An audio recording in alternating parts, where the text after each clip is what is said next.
त्याला घनफळ. घनफळ काढायचं आहे तुम्हाला. घनफळ बरोबर काय असणार आहे तुमचं? एल, बी आणि एच. एल आहे आपला 3x अधिक 4 राजा.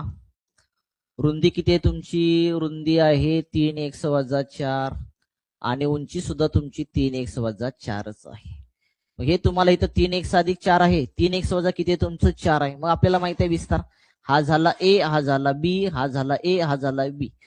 म्हणजे ए अधिक बी, ए वजा बी. कशाचा विस्तार? ए चा वर्ग वजा बी चा वर्ग.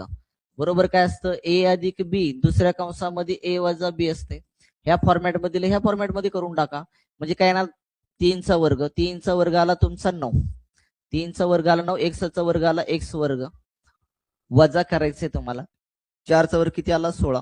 कंस पूर्ण. दुसऱ्या कंसात किती आलं? 3x वजा किती आलं? 4 आलं राजा. तर हे सोडवायचं आहे.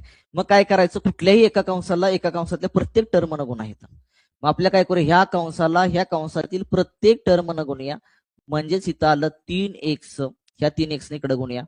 कंसामध्ये 9x चा वर्ग वजा आलं तुमचं 16. पुन्हा वजा 4 ने पूर्ण कंसाला गुणा. वजा 4 कंसामध्ये 9x वर्ग वजा किती आलं? 16 बाळाव.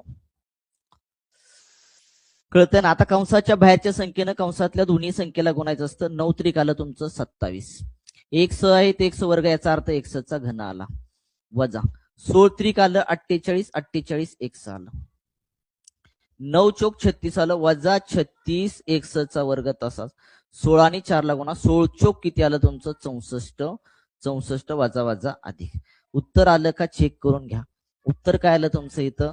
उत्तर आलं 27 एक्सचा घन वजा 48 एक्स वजा 36 एक्सचा वर्ग अधिक 64.